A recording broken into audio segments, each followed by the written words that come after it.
kids, let's continue learning how to write the alphabet.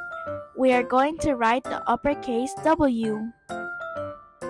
We will start at the top and do the slanted line going down to the right, and a diagonal line going up, and another slanted line going down, and a diagonal line going up.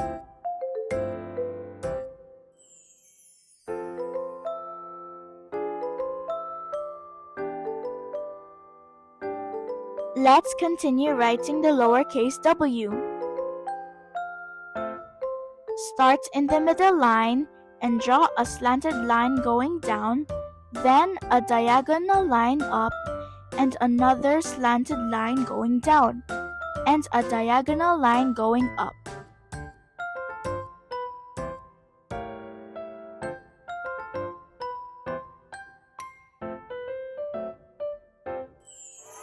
Good job! You are getting better with each try. Keep on practicing. Check it out in the description below. You can download our free practice handwriting worksheets and watch more of our videos.